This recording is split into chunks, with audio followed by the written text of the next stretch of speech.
messieurs, bonjour et bonsoir. Bienvenue à ce nouveau bulletin d'information sur la radio-télévision Fadris.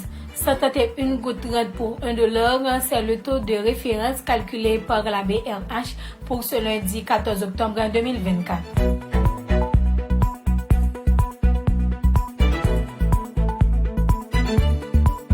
Milori Silfreur est succombé le samedi 12 octobre 2024 suite à une maladie courageusement supportée depuis plusieurs mois. Selon des sources concordantes, cette femme qualifiée par tous d'une vaillante a joué un rôle prépondérant de la construction du canal de Ouanamet sur la rivière Massacre.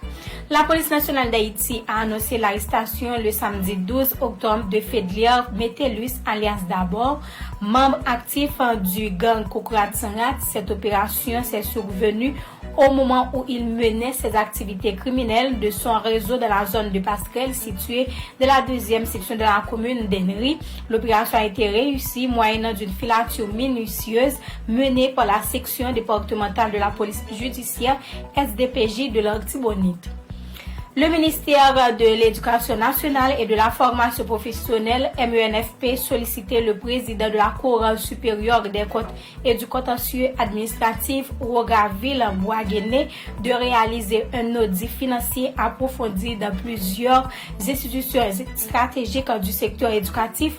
Dans une correspondance en date du 9 octobre 2024, ces institutions relatées par le ministère sont le Programme national des cantines scolaires PNCS, Unité de coordination et de programmation UCP, Bureau de secrétaire d'État à l'alphabétisation SEA, École nationale de géologie appliquée ANGA, l'Institut national de formation professionnelle INFP, Office national de partenariat en éducation ONAP, pour ne citer que celle-là. Expulsion massive des Haïtiens en République dominicaine du 3 au 10 octobre 2024.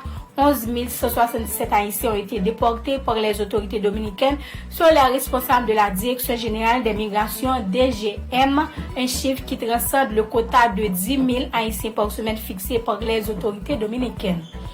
Le Conseil présidentiel de transition s'est finalement positionné sur les déportations massives des migrants haïtiens en République dominicaine. Après plus d'une semaine de silence, le CPT a dénoncé les violations des droits des migrants et fait appel au respect des engagements internationaux par les autorités dominicaines. Le pape François a exprimé son inquiétude face à la crise qui sévit en Haïti lors de la prière de l'Angélus sur la place de Saint-Pierre hier dimanche 13 octobre. Je suis de près la situation dramatique en Haïti où les violences se poursuivent à l'encontre de la population obligée de fuir pour chercher refuge à l'intérieur et à l'extérieur du pays, a déclaré le pape qui exhorte la communauté internationale à une action urgente pour établir la paix en Haïti. À l'échelle internationale, les États-Unis ont annoncé hier dimanche qu'ils vont envoyer en Israël un système antimissile avancé afin de renforcer les défenses aériennes de l'État hébreu. Environ 100 000 soldats américains seront également déployés pour opérer la batterie terminale Tchad.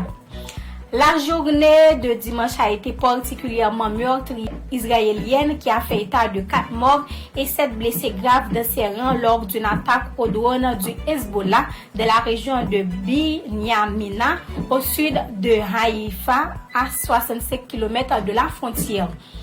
Un peu de plus de semaines après le passage de l'ouragan Hélène et 4 jours après celui de l'ouragan Milton sur le sud-est des États-Unis, Joe Biden s'est rendu en Floride dimanche 13 octobre. Le président américain est venu se rendre compte des dégâts dans les zones les plus touchées par les intempéries. Il a notamment annoncé à cette occasion le déblocage d'une enveloppe de 600 millions de dollars en faveur des sinistrés. Fait de ce bulletin d'information, merci de l'avoir suivi. C'était avec vous, Caroline Jean-Paul, pour la présentation.